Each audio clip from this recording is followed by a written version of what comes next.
नमस्कार बच्चों, आज के इस क्लास में हम जिस टॉपिक को लेकर के आए हैं वह है वाच्य, जो कि मैंने लिखा है पहले से ही। तो जैसा कि आप जानते हैं कि इंग्लिश में जिसे हम वॉइस कहते हैं, VOICE, वॉइस, वाच्य, हिंदी में उसी को हम लोग वाच्य कहते हैं। संस्कृत में ही वाच्य ही होता है, लेकिन चूँकि संस्कृत शब्द में मैंने इसको लिखा है वाच्यम, मैंने उसको लिखा है। तो इंग्लिश में आपने पढ़ा होगा वॉइस को। वास्तव में वॉइस या वाच्य अगर कहें तो वाक्य निर्माण की अपनी एक शैली है। यदि हम लोग साधारण भाषा में इसे कहें तो वाक्य को जो बदलने की अपनी जो प्रक्रिया है, उसमें होता क्या है कि वाक्य को तो बदलते हैं, लेकिन वाक्य बदलने के साथ साथ उसके अर्थ में कोई परिवर्तन नहीं होता है।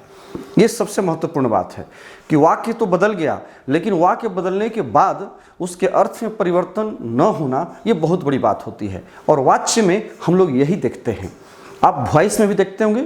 मैं चाहता हूँ दोनों को मैं तुलनात्मक थोड़ा सा अध्ययन करके मैं आपको बताऊं, ताकि आप भी कंपेयर करके उसको अच्छी तरह से समझ सकें। क्योंकि जो बच्चे वॉइस जानते होंगे उनको और वाच्य समझने में काफ़ी आसानी होगी, क्योंकि वाच्य वास्तव में कुछ बच्चों को काफ़ी कठिन भी लगता है, लेकिन हमारे दृष्टिकोण से लगता है कि वाच्य अगर बढ़िया से अगर उसको देखा जाए, समझा जाए तो कोई कठिन नहीं है। तो ये आपके CBSE या ICSE बोर्ड या स्टेट बोर्ड्स में जितने सारे जो आपके सिलेबस हैं, उसमें आपको ये 3 से 4 नंबर का 5 नंबर का क्वेश्चन पूछा जाता है। तो आज हम लोग इसको शुरू करते हैं। तो वाच्य में जो मुख्य चीज़ें हैं उसको पहले मैं यहाँ लिख दे रहा हूँ, कुछ इसके विषय में जो मुख्य बातें हैं। वास्तव में वाच्य को हम लोग 3 भाग में बांटते हैं, ठीक है ना। वाच्य को हम लोग 3 भाग में बांटते हैं। तीनों भागों को हम लोग अलग अलग सेपरेट रूप से देखेंगे और थोड़ा सा विस्तार से देखेंगे, क्योंकि ये बहुत ही इंपॉर्टेंट टॉपिक है संस्कृत ग्रामर में, ठीक है। तो पहला होता है इसमें कर्तृवाच्य। पहला होता है कर्तृवाच्य, ठीक है, ये पहला हो गया। दूसरा है कर्मवाच्य, दूसरा हो गया आपका कर्मवाच्य, ठीक है ना। और तीसरा है भाववाच्य, भाववाच्य। ये 3 जो है हम भागों में वाच्य को बांटते हैं। जैसा कि मैंने आपको बता दिया पहले ही कि वाच्य एक तरह से वाक्य निर्माण करने की अपनी एक शैली है, अपनी एक पद्धति है कि किस किस तरह से हम लोग वाक्य को बदल कर भी उसके अर्थ में परिवर्तन नहीं लाते हैं। उसके वाक्य में परिवर्तन तो होता है, लेकिन उसके अर्थ में कोई परिवर्तन नहीं होता है। उसी को हम लोग वाच्य भी कहते हैं। कहने का मतलब है कि बिना अर्थ में परिवर्तन किए हुए हम वाक्य को बदल दें, तो यही उसी को हम लोग वाच्य कहते हैं। और विशेषकर क्रिया के माध्यम से, चूँकि वाक्य में सब कुछ जो है क्रिया और कर्ता और कर्म, यही 3 चीज़ मुख्य होता है, प्रधान होता है वाक्य में। किसी भी वाक्य में कर्ता, कर्म, क्रिया, और इसी तीनों का इसमें जो है परिवर्तन होते रहता है। कभी कर्ता के अनुसार क्रिया, कभी कर्म के अनुसार क्रिया, कभी क्रिया जो है स्वयं प्रधान होती है। तो इस तरह से तो अभी हम विस्तार से इसमें देखेंगे तो ज़्यादा स्पष्ट हो जाएगा आपको, लेकिन बहुत ईजी है, इसको आप ध्यान से देखें तो। थोड़ा इसमें हम लोग समय देंगे, चूँकि थोड़ा सा है ये टॉपिक बड़ा। अब देखिए, हम लोग यदि वाच्य को 3 भाग में बांटते हैं तो पहला कहता है कर्तृवाच्य, ठीक है ना। पहला है कर्तृवाच्य। तो कर्तृवाच्य में जैसा कि शब्द में दिया हुआ है कर्तृ, है ना, कर्तृ का अगर कहें तो दूसरा नाम कर्ता। कर्ता का मूल शब्द हो गया कर्तृ, यही कर्ता का मूल शब्द है। कर्ता, कर्तारव, कर्तारह, क्रि से त्रिच प्रत्यय लेकर कर्तृ शब्द का निर्माण होता है, करने वाला। वाक्य में क्रिया के माध्यम से जो कोई काम करने वाला होता है वही कर्ता होता है ना। तो कर्तृवाच्य में मुख्य बात क्या है कि इसमें कर्ता प्रधान होता है।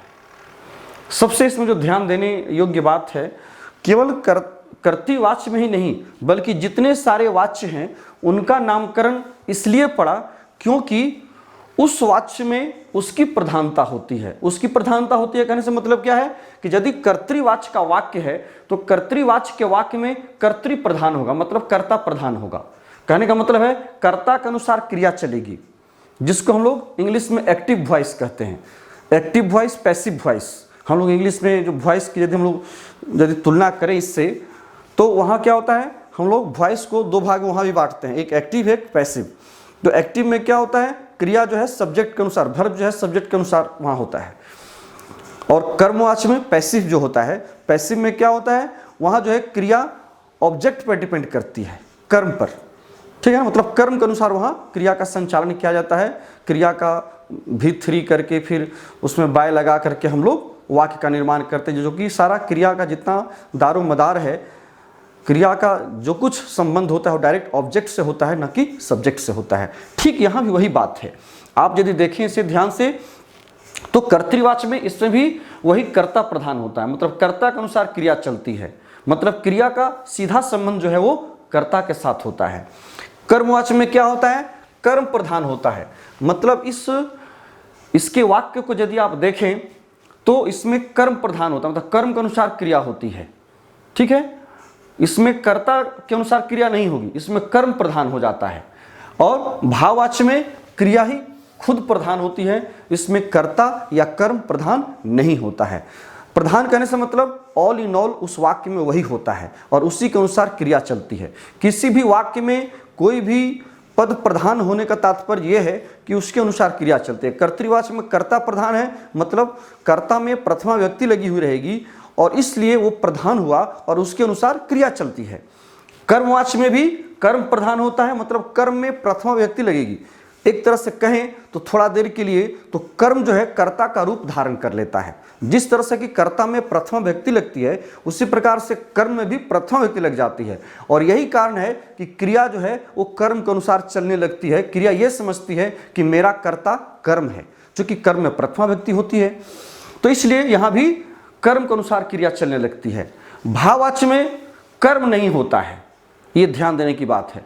भाववाच्य में भाव कहते हैं, क्रिया का दूसरा नाम भाव है। भाव जो है क्रिया को ही भाव कहते हैं। तो जिस वाक्य में भाव प्रधान हो, अर्थात क्रिया ही प्रधान हो, verb he all in all हो, तो उस स्थिति में उसका नाम जो है हम लोग भाववाच्य रखें। मतलब क्रिया हमेशा जो है प्रथम पुरुष के एक वचन में होती है, या यदि कोई प्रत्यय लगाया जाता है तो हमेशा वो नपुंसक लिंग के एक वचन में होता है। सप्तः प्रत्यय लगाते हैं, तेन हसितम, है ना, तेन खादितम, इस तरह से। तो हमेशा प्रथमा के एक वचन में यहाँ रहती है, इसीलिए प्रथम पुरुष एक वचन में क्रिया होने के चलते वो क्रिया प्रधान होती है और कर्ता में चूंकि तृतीय हो जाती है। इसको और हम लोग थोड़ा डिटेल से देखते हैं। तो इसे कर्तृवाच्य, इसमें जो मुख्य बातें हैं थोड़ा इसमें हम लोग इसे यदि नोट कर लें तो ज़्यादा अच्छा रहेगा याद रखने के लिए। कर्तृवाच्य में कर्ता में प्रथमा, इसको पॉइंट में देख लेते हैं। कर्ता में प्रथमा विभक्ति, ठीक है ना, कर्ता में प्रथमा विभक्ति, ठीक है। दूसरा कर्म में द्वितीया,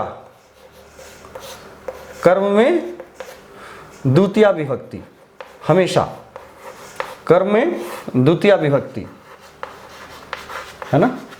और तीसरा है क्रिया प्रश्नपदी में, ध्यान रखें, क्रिया प्रश्नपदी में कर्ता के अनुसार होती है, कर्ता के अनुसार होती है, ठीक है।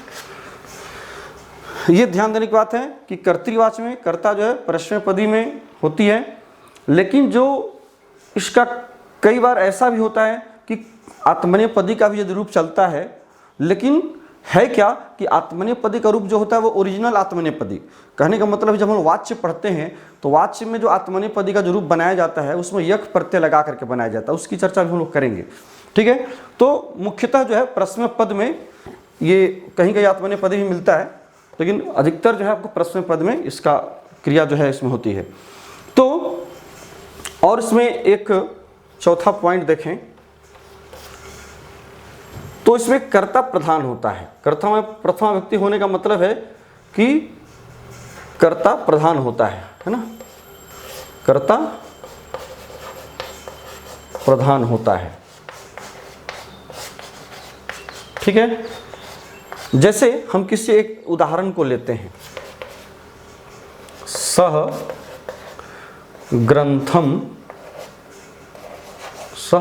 ग्रंथम पठति, ठीक है। ये एक वाक्य है, इसमें देखिए कर्ता सह है, ग्रंथम कर्म है और पठति क्रिया है, ठीक है ना। पठति क्रिया है, कर्ता में प्रथमा व्यक्ति है, सह में तत् का शब्द रूप है, सह तौ ते तम तौ ताम तेन ताभ्याम तहि, इस प्रकार से रूप चलता है। तो सह में कौन सी विभक्ति लगी हुई है, इसमें प्रथमा व्यक्ति लगी हुई है। ग्रंथम में कौन सी विभक्ति है, द्वितीया विभक्ति है।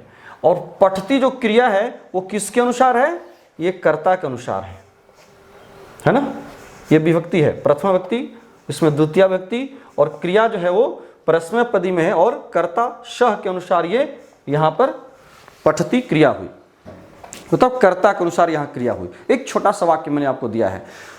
यहाँ पर ध्यान रखने की बात है कि यदि कोई विशेषण होगा तो विशेषण जिसका भी हो, चाहे वो कर्म का हो या कर्ता को हो, तो उसमें भी वही विभक्ति, वचन, लिंग सब कुछ होता है। कहने का मतलब कि जिस विभक्ति के जिस वचन में कर्ता होगा, उसी विभक्ति के उसी वचन में उसी लिंग में क्रिया भी होगी। ये एक सामान्य वाक्य जिसको हम लोग कहते हैं, एक साधारण वाक्य, इसी को हम लोग कहें अगर इंग्लिश में तो एक्टिव वॉइस भी कहते हैं, है ना। वहाँ भी आप देखेंगे तो आई राइट ए लेटर, तो आई उसमें कर्ता हो गया, सब्जेक्ट हो गया, है ना। राइट ए लेटर ऑब्जेक्ट हो गया, राइट उसमें क्रिया है। तो इस तरह से वहाँ भी आपका रूप बनता है। तो यहाँ ध्यान देने की बात है कि वहाँ भी वो एक्टिव वॉइस कहलाता है। क्यों? क्योंकि उसमें कर्ता प्रधान वहाँ भी होता है, कर्ता के अनुसार वहाँ क्रिया होती है, सब्जेक्ट के अनुसार वर्ब होता है। यहाँ भी कर्ता के अनुसार यहाँ क्रिया का संचालन किया जा रहा है। यही कारण है कि ये कर्तृवाच्य इसको हम लोग कहते हैं, चूंकि इसमें कर्ता ही प्रधान होता है। कर्ता प्रधान क्यों होता है? क्योंकि इसमें प्रथमा व्यक्ति लगी होती है।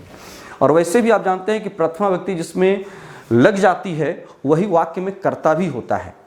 चूंकि कर्तरी प्रथमा ये सूत्र है, कर्ता कारक में प्रथमा व्यक्ति होती है, तो इसलिए कर्ता के अनुसार क्रिया चलेगी। और क्रिया जब भी चलती है तो हमेशा अपने कर्ता के अनुसार चलती है, सब्जेक्ट के अनुसार वर्ब होता है, यही बात है।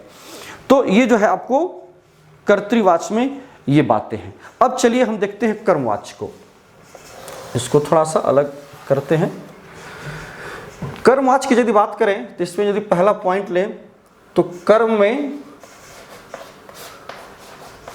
में प्रथमा विभक्ति, कर्म में प्रथमा विभक्ति होती है, ठीक है। अर्थात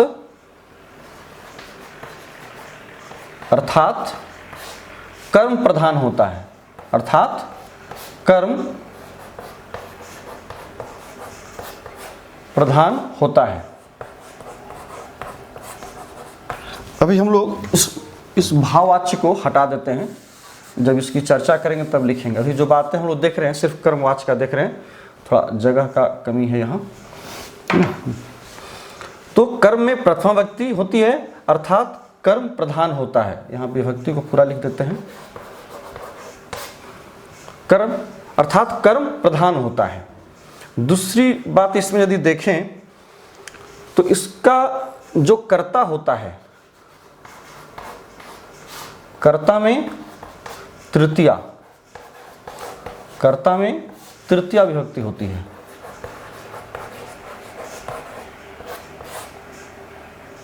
बस केवल ऐसे लिखते हैं, कर्ता में तृतीया विभक्ति, कर्म में प्रथमा विभक्ति, और जो क्रिया है,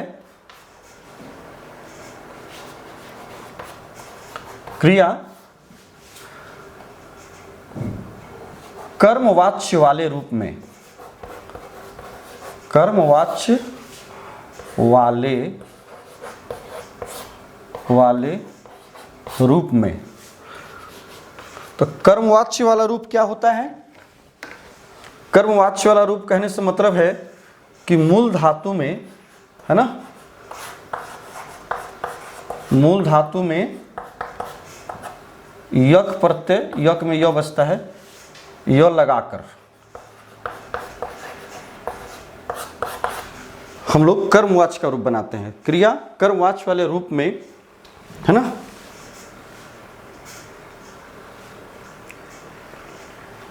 क्रिया कर्मवाच्य वाले रूप में मतलब मूल धातु से य लगाकर आत्मनेपदी में होती है।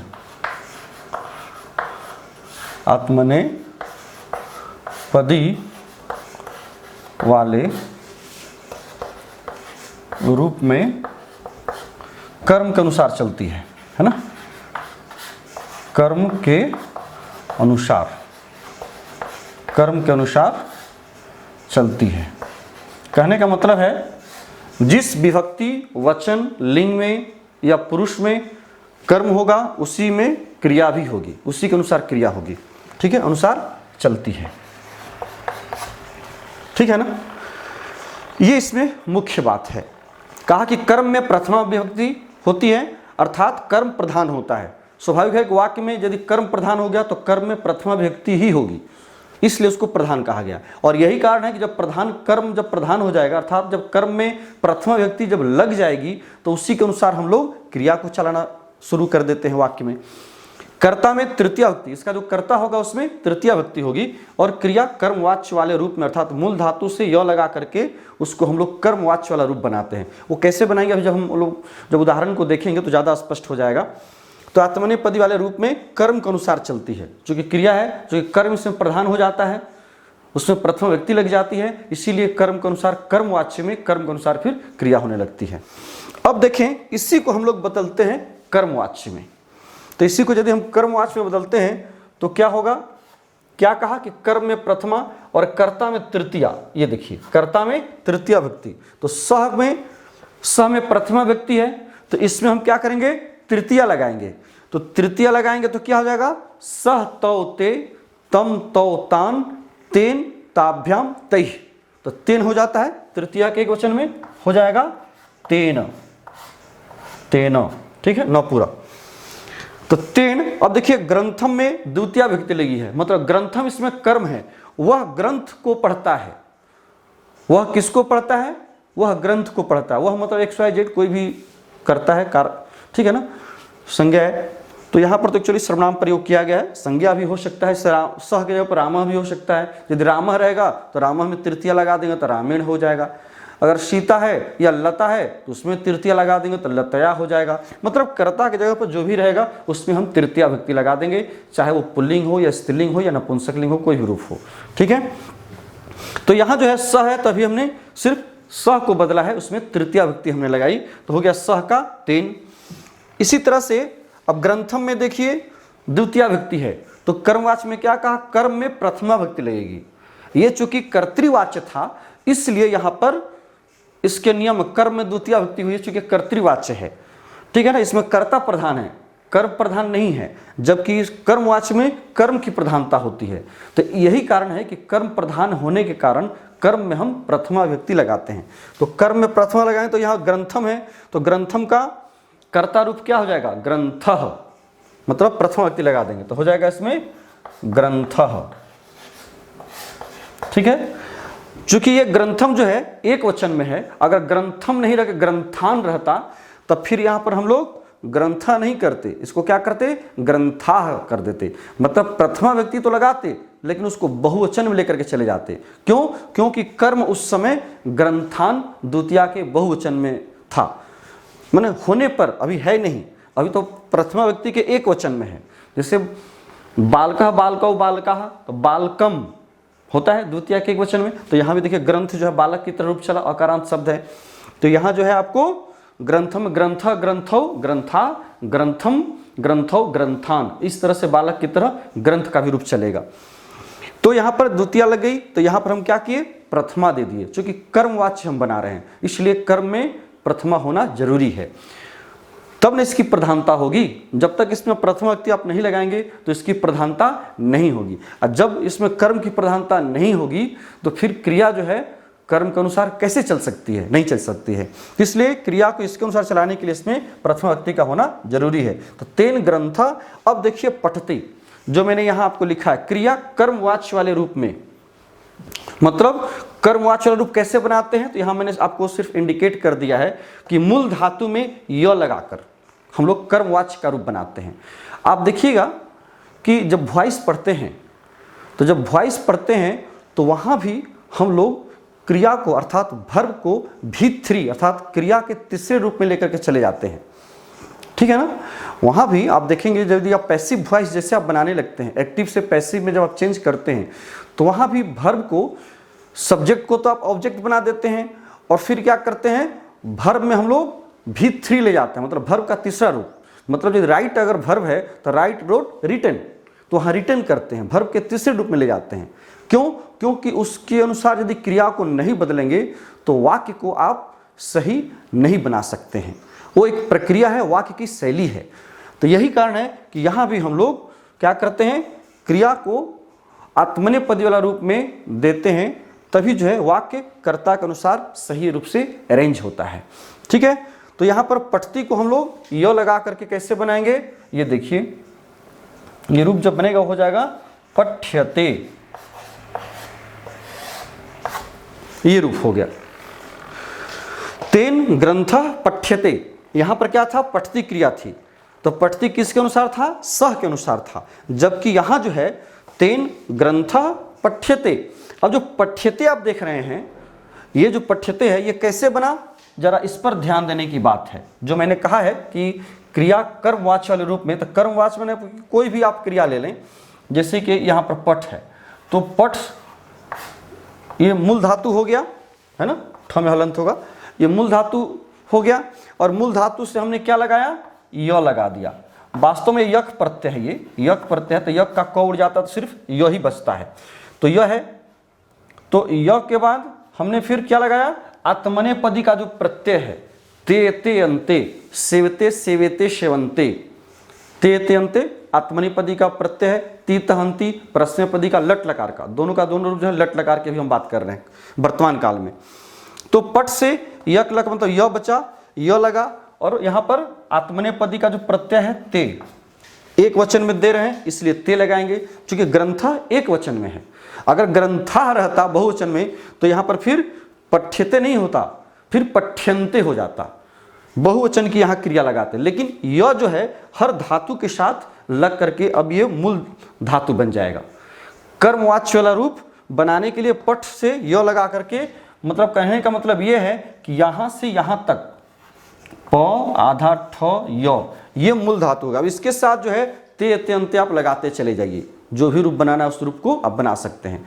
तो किसी भी धातु के साथ उसी प्रकार से दृश्य, यदि आपको कर्मवाच्य वाला रूप बनाना है, चलाना है आत्मनेपदी में, तो कैसे चलाएंगे, दृश्य य लगा दृश्य हो गया, अब ते ते अंत दृश्यते दृश्यते दृश्यन्ते, हस्यते हस्यते हस्यन्ते हंस धातु से। तो इसी प्रकार से सभी क्रियाओं के साथ आप जब तक आप य नहीं लगाएंगे तब तक वो कर्मवाच्य की क्रिया नहीं बन सकती है।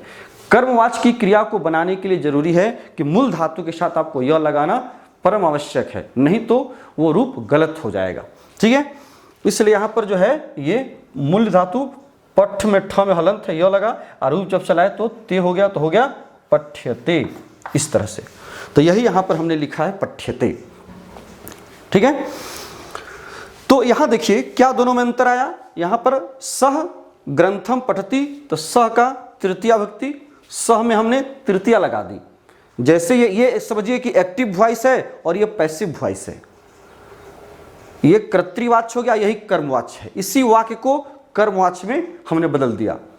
तो आपको एग्जामिनेशन में यही तो दिया रहता है, आपको वहाँ कर्तृवाच्य में कोई वाक्य रहेगा, कोई कर्मवाच्य में रहेगा, तो कर्मवाच्य से आपको कर्तृवाच्य में बदलना होगा। यदि कर्तृवाच्य में दिया हुआ है तो उसको कर्मवाच्य में बदलना होगा, या भाववाच्य में बदलना होगा। इस तरह से वहाँ आपको बदलने के लिए दिया जाता है। लेकिन ध्यान रहे कि जो बोर्ड में जो क्वेश्चन आते हैं वो कन्वर्सेशन में होते हैं, मतलब वार्तालाप के माध्यम से उसमें पूछा जाता है। लेकिन उसे उस बात को समझने के लिए ये बेसिक चीज़ जो है इसे आपको जानना जरूरी है। जब तक इस बेसिक प्रोसेस को आप नहीं जानेंगे, जो मुख्य जो उसका जो नियम है उस नियम को नहीं जानेंगे, तो वहाँ कन्वर्सेशन में बदलना और आपके लिए कठिन हो जाता है। ठीक है, इसलिए इसे जानना जरूरी है। तो सह ग्रंथम पठती का हो गया तेन ग्रंथ पठ्यते। यहाँ ध्यान देने की बात है, यहाँ जो पठ्यते हुआ वो तेन के अनुसार नहीं हुआ है। ये जो पठ्यते देख रहे हैं, ये पठ्यते जो है ये ग्रंथ के अनुसार हुआ है। ठीक है ना, तेन के अनुसार नहीं हुआ है, क्योंकि तेन तो करता रहा ही नहीं। यहीं पर बहुत बच्चे कंफ्यूज हो जाते हैं, वो तेन को भी कर्ता समझते हैं, जबकि तेन अब कर्ता नहीं है। तेन में तृतीया विभक्ति लग गई तो तृतीया विभक्ति लगने के बाद कोई भी शब्द क्या हो जाता है, करण कारक हो गया। कर्ता ने कर्म को करण से, तो इसमें तो तृतीया होती था, उसके द्वारा ग्रंथ पढ़ा जाता है, ये अर्थ निकलता है। यहां पर द्वारा का अर्थ निकलने लगा, उसके द्वारा या बालक के द्वारा या राम के द्वारा या मोहन के द्वारा, लता के द्वारा, तो वहां पर सभी के साथ जो है द्वारा अर्थ निकलने लगता है, क्योंकि उसमें तृतीया विभक्ति लग जाती है। तृतीया विभक्ति का चिन्ह भी है द्वारा यस्य। तो तेन ग्रंथ पठ्यते, अगर यहां पर तेन में के जगह पर अगर तय भी रहता तो भी हम यहां पर पठ्यते ही रखते, क्योंकि ये जो क्रिया बदली है कर्मवाच्य में, वो बदली है ग्रंथ के अनुसार, न कि तेन के अनुसार बदली है। अब जैसे कि यहीं पर आपको मैं थोड़ा सा परिवर्तन करके दिखा रहा हूं कि कैसे इसमें हम लोग और क्या कर सकते हैं। देखिए, सपोज कीजिए कि यह जो वाक्य है सह नहीं होकर के इसी को हम बदलते हैं, ये सह के जगह पर हम ते कर देते हैं, वे लोग, ठीक है, बहुवचन में। सह का बहुवचन होता है ते, और यहां पर पठती है तो पठती की जगह पर हो जाएगा तब पठंती। यहां ध्यान दीजिएगा, कर्ता बदल गया तो क्रिया भी बदल गई, मतलब कर्ता के अनुसार ते ग्रंथम पठंती, वे लोग ग्रंथ पढ़ते हैं, ठीक है। चूंकि कर्ता के अनुसार क्रिया, कर्ता बहुवचन में इसलिए क्रिया बहुवचन में। यहां आप देखिए, जब इसी को हम जब यहां बदलेंगे तो ते तो बहुवचन में है, तो इसमें हम तृतीया लगाएंगे, इसमें ते में तृतीया विभक्ति लगाएंगे। तो तृतीया विभक्ति जब लगाएंगे तो क्या होगा, सह तौते तम तौताम तेन ताभ्याम तैहि। अब यहां पर तृतीया के बहुवचन में लेकर के चले जाएंगे हम कर्ता को, मतलब यहां जो तेन जो कभी सह के चलते यहां पर तेन हुआ था, अब यहां पर तेन नहीं होगा, यहां पर क्या हो जाएगा, यहां पर तही हो जाएगा, ठीक है।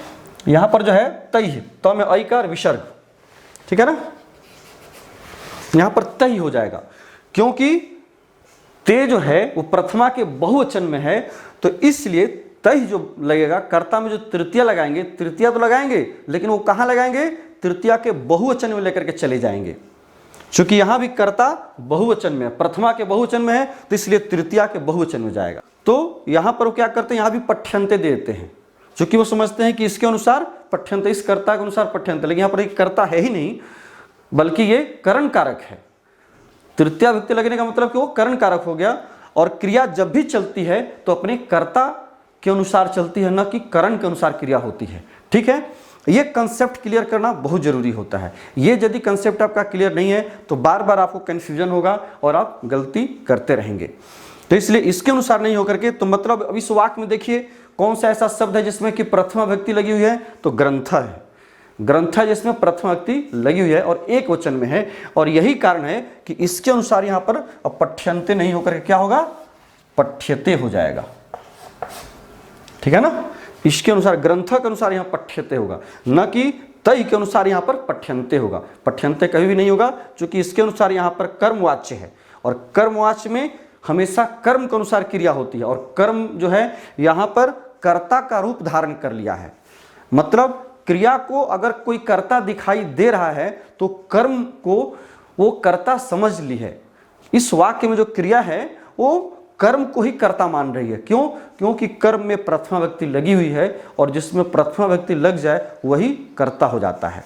तो यही कारण है कि क्रिया भी जो है वो कर्म के अनुसार यहाँ पर चलने लगती है, कर्ता का इस वाक्य में जो है इसके अनुसार नहीं चलती है, ठीक है, करण कारक के अनुसार नहीं। बस यही बात है, और इस बात को यदि आप गहराई से समझ लें तो कहीं आपको दिक्कत नहीं होगी। तो तय ग्रंथ पठ्यते। अब देखिए, यदि यहाँ पर ग्रंथम है, यदि यहाँ पर ग्रंथम नहीं रह करके यदि यहाँ पर ग्रंथान रहता, अब इससे भी हम जरा समझ लेते हैं। यहाँ पर हम ग्रंथान कर देते हैं द्वितीया के बहुवचन में, वे लोग ग्रंथों को पढ़ते हैं, ठीक है। वे लोग एक ही ग्रंथ था जिसको पहले पढ़ रहे थे, मतलब यहाँ पर ग्रंथम एक वचन में था, ठीक है। अब यहाँ पर क्या हो गया, बहुवचन में हो गया, सॉरी, ये जो देखिएगा ग्रंथान द्वितीया के बहुवचन में, चूंकि कर्म है ना, तो कर्म वचन में कर्तृवाच्य में कर्म में हमेशा द्वितीया विभक्ति होती है, तो इसमें द्वितीया लगे तो ग्रंथान हो गया। तो जब ग्रंथान हो गया, वे लोग ग्रंथों को पढ़ते हैं। अब यहाँ पर देखिए कर्ता कर्म क्रिया सही बहुवचन हो गया है। यहाँ भी अब क्या करेंगे, अब कर्ता में तृतीया लगाएंगे तो कर्ता में तृतीया तो ठीक है, बहुवचन में है तो यहाँ भी तृतीया के बहुवचन में दे दिए। यहाँ पर कर्म में प्रथमा दिए हैं, तो अब क्या करेंगे, कर्म में जो है हम बहुवचन दे देंगे तो हो जाएगा ग्रंथाः। ठीक है, यहाँ पर क्या हो जाएगा, ग्रंथाः हो जाएगा प्रथमा के बहुवचन में। पहले क्या था, प्रथमा के एक वचन में था। प्रथमा के एक वचन में इसलिए था क्योंकि यहाँ पर ग्रंथम था, द्वितीया के एक वचन में था, कर्म जो है एक वचन में था। लेकिन यहाँ पर अब जो है कर्म जब बहुवचन में हो गया तो यहाँ भी कर्म में लगी हुई जो प्रथमा व्यक्ति है इसको हम लोग बहुवचन में लेकर के चले जाएंगे तो हो जाएगा ग्रंथाः। ठीक है, और जब ये जब बहुवचन में हो गया तो यहाँ पर पठ्यते होगा, नहीं होगा। यदि पठ्यते आप लिखते हैं तो गलत हो जाएगा, ये गलत हो जाएगा, है ना। तो सही क्या होगा, यहाँ पर अंते, है ना, पठ्यन्ते। तो तै ग्रंथा पठ्यन्ते, उन सभी के द्वारा, उन लोगों के द्वारा ग्रंथ, सभी ग्रंथ पढ़े जाते हैं। तो इस तरह से वाक्य बनने लगता है। हमें लगता है कि अब ये आपका क्लियर हो गया होगा। अब यदि हम लोग इसके वाक्य को और दो चार उदाहरण देख लें तो ज़्यादा स्पष्ट हो जाएगा। ठीक है, अब चलिए इसको हम हटाते हैं यहाँ से, फिर इसके बाद हम लोग वाक्य को बनाते हैं। ये पहले हम लोग इसी को हटा देते। अब मैं कुछ उदाहरण आपको दे रहा हूँ जिससे कि आपको और ज़्यादा स्पष्ट हो जाएगा। जब तक आप 2 4 5 उदाहरण न देखें तो ज़्यादा स्पष्ट नहीं हो पाता है। ठीक है, तो यहाँ हम लेते हैं एक और एग्जाम्पल, इधर सटा के लेते हैं कि उधर बनाएंगे हम लोग।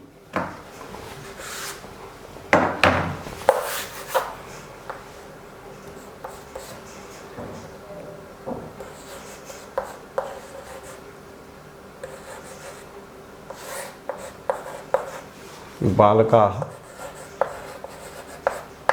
चंद्रम पश्यति। ठीक है,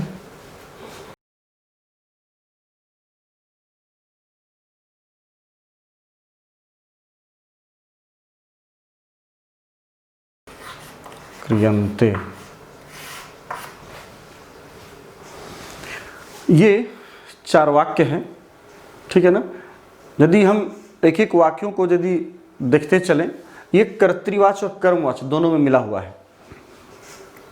सबसे बड़ी बात तो ये है कि किसी भी वाच्य को हम पहचानेंगे कैसे, ये बहुत जरूरी होता है। जब भी आप वाच्य परिवर्तन करते हैं तो वाच्य परिवर्तन करने से पहले ये जरूरी होता है, ये ज़्यादा आवश्यक होता है कि पहले हम वाक्य को देखें और वाक्य को देखने के साथ साथ ये पहचानें कि वाक्य में कर्ता कौन है, कर्म कौन है और क्रिया कौन है। सबसे पहला दृष्टिकोण आपका ये होना चाहिए। वाक्य को देखने के साथ पहले आप उस वाक्य में देखिए कि इसमें कर्ता कौन है, कर्म कौन है और क्रिया कौन है। जब आप ये देख लेते हैं, कर्ता कर्म क्रिया का आप चुनाव कर लेते हैं, तब देखिए कि कर्ता में कौन विभक्ति लगी है, आपने कर्तृवाच्य में क्या नियम आपने पढ़ा है या कर्मवाच्य में आपने क्या नियम पढ़ा है। तो इन दोनों को देख करके और तब जो है इसके बदलने का प्रक्रिया आपको शुरू करनी चाहिए। बिना वाक्य के कर्ता कर्म क्रिया को पहचाने हुए आप आगे का काम नहीं करना चाहिए, अन्यथा गलती होने की संभावना अधिक होती है। तो यहाँ देखिए इस वाक्य में बालकाः जो है कर्ता है, क्योंकि इसमें प्रथमा व्यक्ति लगी हुई है। जैसा कि मैं बार बार आपको कह रहा हूँ कि जिसमें प्रथमा व्यक्ति लगी रहती है उसको सबसे अच्छा तरीका आपको यही है कि वाक्य देखिए और वाक्य में देखिए कौन सा वाक्य जिसमें कि प्रथमा व्यक्ति लगी हो। एक वचन, द्विवचन, बहुवचन हो सकता है, वो कोई माने नहीं है, लेकिन विभक्ति प्रथमा होनी चाहिए। विभक्ति प्रथमा हो और उसके साथ साथ एक वचन, द्विवचन या बहुवचन हो सकता है, उससे कोई दिक्कत नहीं, लेकिन विभक्ति प्रथमा होनी चाहिए, तभी वो कर्ता होगा। ठीक है, तो यहाँ देखिए विभक्ति प्रथमा है लेकिन इसमें वचन कौन सा है, बहुवचन है। बालकः बालकौ बालकाः, सभी बालक चंद्रमा को देखते हैं। यहाँ पर जो है क्रिया बहुवचन होगी, क्योंकि कर्ता बहुवचन है इसलिए पश्यन्ति। बालकः रहता एक वचन में तो पश्यति ठीक था। ठीक है, तो बालकाः चंद्रम पश्यन्ति, सभी बालक चंद्रमा को देखते हैं। क्योंकि चंद्रमा एक है लेकिन देखने वाले सभी बच्चे हैं तो इसलिए बहुवचन हो गया। अब यदि इसको आप बदलेंगे, इधर हम कर्मवाच्य में बना रहे हैं, तो बालकाः में तृतीया लगाइए। तो तृतीया लगाइएगा तो क्या होगा, बालकेन बालकाभ्याम बालकैः। क्योंकि बालकाः बहुवचन में है तो इसलिए हम क्या करेंगे, इसको भी हम बहुवचन में लेकर के चले जाएंगे तो हो जाएगा बालकैः। है ना, बालकैः, ठीक है। बालकैः क्यों हुआ? क्योंकि ये प्रथमा के बहुवचन में है। कहने का मतलब ये है, जरा सा इधर आपका दृष्टिकोण में यहाँ ले जाना चाहता हूँ। ये देखिए, ये कर्तृवाचका और ये कर्मवाच्य में कैसे हम रूप को, कर्ता और कर्म में ज़्यादा बच्चों को कन्फ्यूजन होता है, इसलिए हम यहाँ पर एक बार आपको चला करके देख सकते हैं। ये है बालकः, बालकः, बालकौ, बालकाः। इसमें शब्द रूप जो है आपको याद रखना बहुत ज़रूरी है, कम से कम तृतीया विभक्ति तक तो जरूर याद रखना होगा, चूँकि इसमें उतना बदलते रहता है। फिर है बालकम, बालकम, बालकौ, बालकान, ठीक है, बालकान। ये देखिए दो है। यहाँ पर ध्यान देने की बात है, इसमें एक और लिख दीजिए, बालकेन,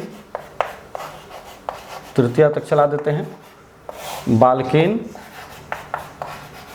बालकाभ्याम, बालकेन, बालकाभ्याम, बालकैः,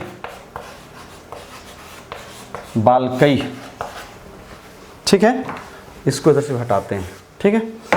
अब देखिए, इसमें प्रथमा व्यक्ति है, ठीक है ना, इसमें प्रथमा है, इसमें द्वितीया है और इसमें तृतीया है, ठीक है ना।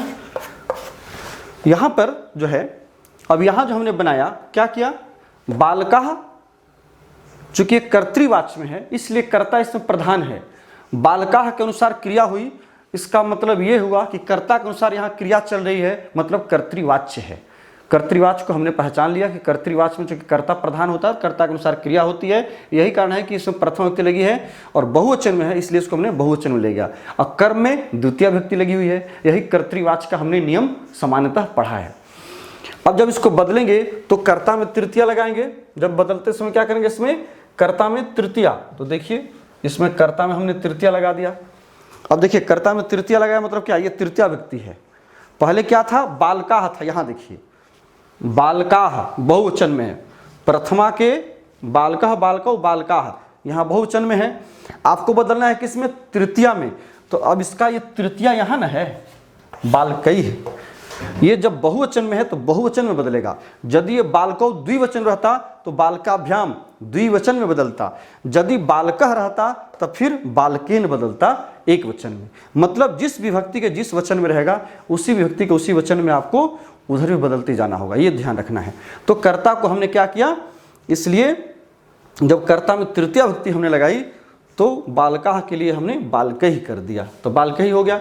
इस प्रकार से चंद्रम, अब देखिए चंद्रम में यहाँ द्वितीया लगी है, चूंकि ये कर्तृवाच्य है इसलिए कर्म में द्वितीया विभक्ति लगी है। अब इसमें क्या करेंगे, इसको हम, चूंकि इसको कर्मवाच्य में बदल रहे हैं, इस कर्तृवाच्य के वाक्य को हम कर्मवाच्य के वाक्य में बदल रहे हैं। तो कर्मवाच्य बदल रहे हैं तो फिर ये हो जाएगा इसमें चंद्रः, प्रथमा व्यक्ति, कर्म में प्रथमा, यही नियम है। कर्ता में तृतीया, कर्म में प्रथमा। देखिए ऊपर मैंने 3 बैठा दिया, यहाँ मैंने 1 बैठाया है ना। इसमें ये प्रथमा व्यक्ति हो गई, चंद्रः में प्रथमा, कर्ता में तृतीया, कर्म में प्रथम व्यक्ति, और क्रिया जो होगी वो आत्मनेपदी में होगी और किसके अनुसार होगी, कर्म के अनुसार। तो चंद्रः एक वचन में है और फिर इसका धातु क्या है, पश्यति का मूल धातु क्या है, दृश्य धातु है। अब देखिए दृश्य से हमने क्या किया, य जोड़ दिया और ते अंत्य का प्रत्यय हम जोड़ देंगे। दृश्य 100 में आधा हो जाएगा, 100 य लग जाएगा, दृश्य, और ते है तो ते अंत्य रूप चलेगा। कर्म चूंकि प्रथमा के एक वचन में है इसलिए यहां पर क्या होगा, इसकी क्रिया भी क्या हो जाएगी, दृश्यते हो जाएगी, ठीक है ना। बालकैः चंद्रः दृश्यते, बालकों के द्वारा, सभी बालकों के द्वारा चंद्रमा को देखा जाता है। अब यहाँ पर बहुत बच्चे क्या कंफ्यूज हो जाते हैं, जैसे बनाते हैं तो इसको देखते हैं, बालकैः को देखते हैं, अरे ये तो बहुवचन में है, तो बहुवचन में है तो इसको भी हम क्या करेंगे, दृश्यन्ते कर दें, जबकि वो गलत हो जाएगा। यहाँ पर दृश्यन्ते बहुवचन में क्रिया कभी नहीं होगी, इसको आपको आत्मने, पहले तो आत्मनेपदी में उसको बदलना होगा और मूल धातु के साथ। यहाँ ध्यान रखना है, पश्यते नहीं होगा कभी भी, क्योंकि पश्यते का मूल धातु होता है दृश्य।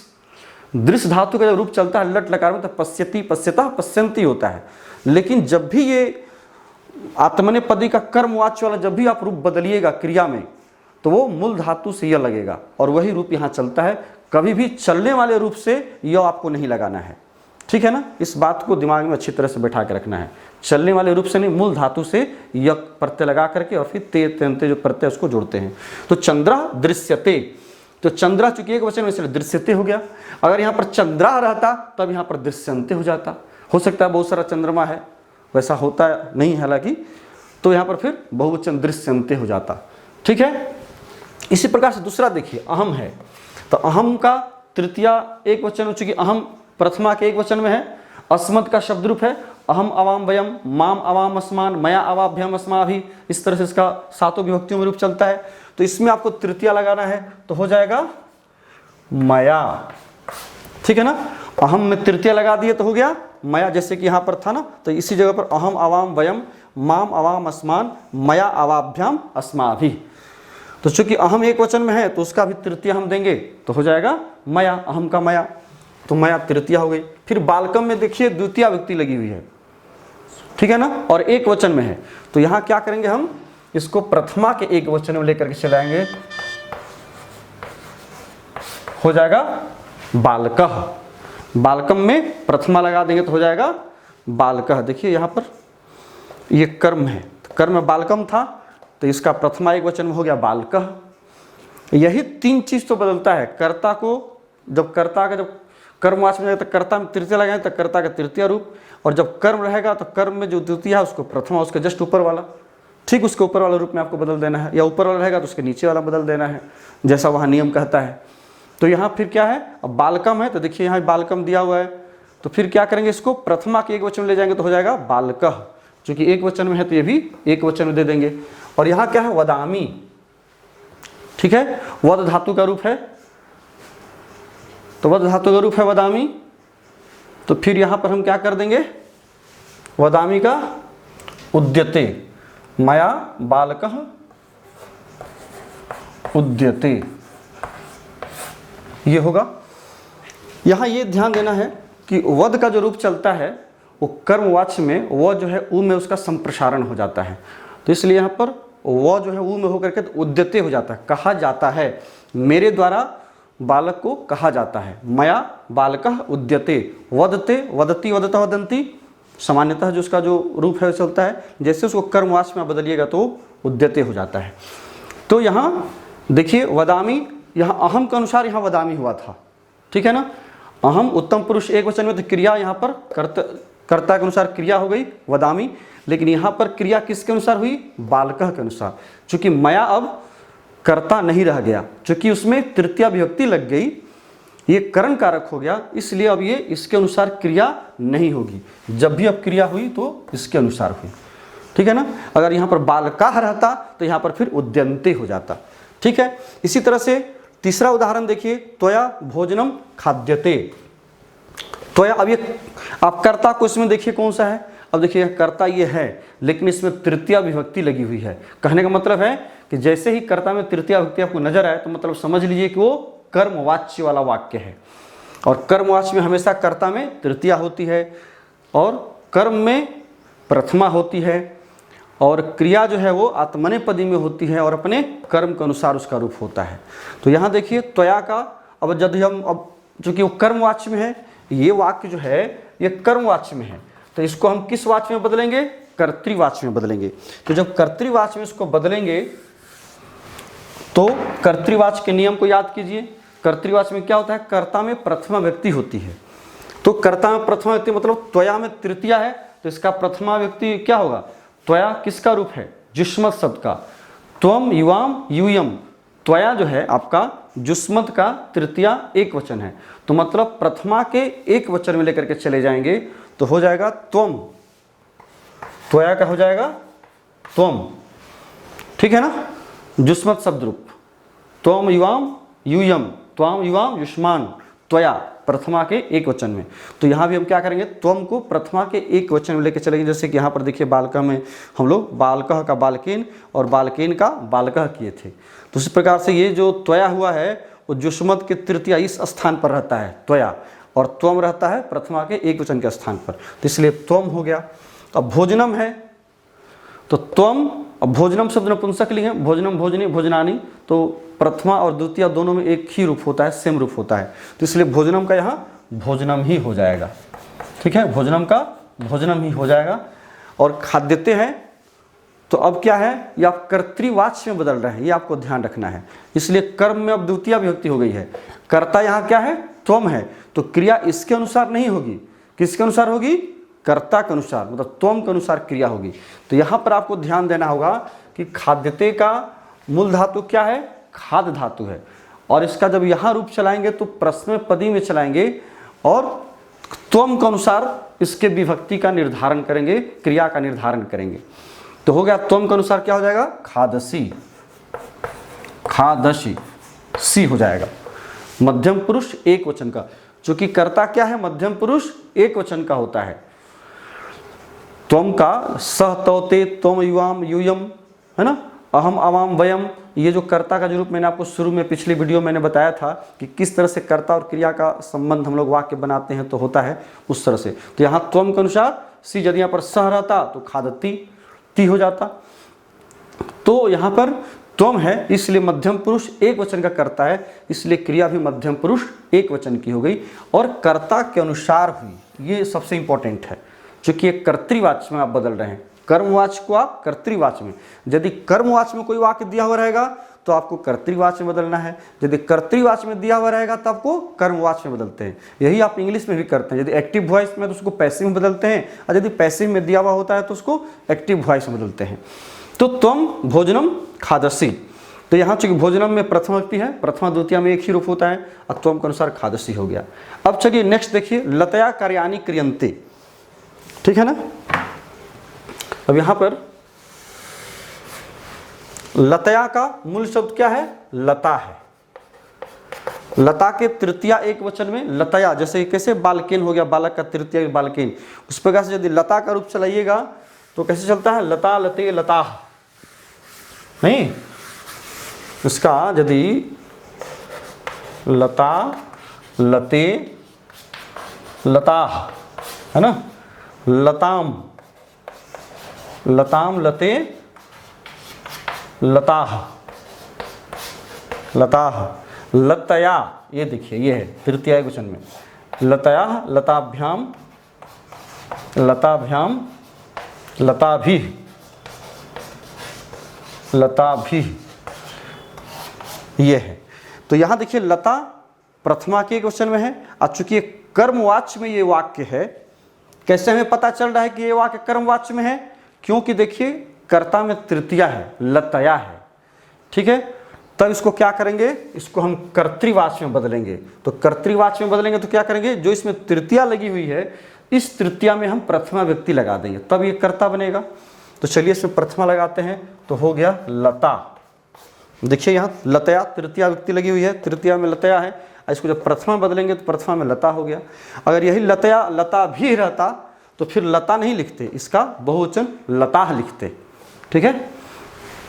तो हो गया लता। और कार्यानि, कार्य शब्द भी नपुंसक लिंग है, फलम फले फले फलानी के अनुसार कार्यम कार्य कार्यानि होता है। तो यहाँ भी प्रथमा और द्वितीय में सेम रूप होता है, तो इसलिए इसको जैसे के तैसे उसी तरह से हम उतार देंगे, तो हो जाएगा कार्यानि, ठीक है, कार्यानि, लता कार्यानि। अब यहाँ बदलना है आपको क्रिया को, चूंकि कर्म में तो दोनों में एक ही रूप होता है, प्रथमा और द्वितीय दोनों में, फलम फले फलानी फलम फले फलानी, उसी तरह से कार्यम कार्य कार्यानि कार्यम कार्य कार्यानि।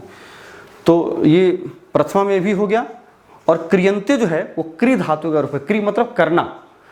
तो क्रि धातु का जितना भी रीकारांत धातु है सब जो है री में बदल जाता है। देखिएगा, इस बात को याद रखिएगा आप, जितना जैसे क्रि है ना, तो क्रि का जब आप कर्मवाच्य वाला रूप बनाइएगा तो ये जो है क्रि हो जाता है, क्रियते, इसका रूप चलने लगता है। इस प्रकार से मृ है तो म्रियते, ठीक है ना, इस तरह से ये आत्मनेपदी का रूप बनता है। इसका जो रिकार है वो री में बदल जाता है, क्री, र में रेफ है और ई लगा तो री हो गया। तो क्री जो है इसका जो रिकारांत है वो री में बदल करके, जैसे क्रियते हो गया, क्री का, मृ का हो गया, म्रियते, म्रियते, इस तरह से रिकारांत वाला रूप बनता है कर्मवाच्य में। तो यहाँ भी कार्यानी है तो इसका मूल धातु क्या है, क्री है। क्रियते का मूल धातु इसका है क्री। तो क्री का अब प्रश्न पद इसका जो ओरिजिनल रूप है क्रिया का, उसके अनुसार और कर्ता के अनुसार बैठाएंगे। तो करोति, कुरुता, कुर्वन्ति, इसका रूप चलता है क्री धातु का, करने के अर्थ में, ठीक है ना। तो लता कार्यानी करोति, ये हो जाएगा। चूंकि लता एक वचन में है, प्रथमा के एक वचन में है, इसलिए क्रिया भी प्रथम पुरुष के एक वचन में हो गई। और कर्म तो कर्म में है ही, द्वितीय विभक्ति इसमें लगी हुई है। तो लता कार्यों को करती है, करने वाला एक वचन में है, इसलिए लता भी एक वचन, कर्ता क्रिया दोनों एक वचन हो गई। तो यहाँ कर्तृवाच में करोति किसके अनुसार हुआ, लता के अनुसार करोति हुआ। और इसी को जब फिर कर्मवाच में बदलेंगे तो फिर लता में तृतीया लगा देंगे तो लतया हो गया। कार्यानी का चूंकि रूप उसी तरह से होता है तो वही हो गया, प्रथमा द्वितीया में सेम होता है। और जब करोति दिया हुआ है तो करोति को अब हमको ध्यान रखना होगा कि इसका मूल धातु क्या है, क्री है। तो क्री का क्री हो जाता है और यह लगा दिए, और ते अते अंते जो आत्मनेपदी का रूप है वो लगा दिए, तो क्रियंते रूप बन गया, ठीक है। तो इस तरह से जो है आपका ये पूरा वाच्य में कर्तृवाच और कर्मवाच का रूप बदलते रहता है। इसे हमें बहुत गौर से देखना चाहिए। चलिए इस प्रसंग को हम लोग अब यहीं रोकते हैं। एक आपका इसमें बच गया भाववाच्य, जिससे कि हम लोग नेक्स्ट क्लास में देखेंगे। तब तक के लिए हम आज्ञा दीजिए। बहुत बहुत धन्यवाद। Thank you.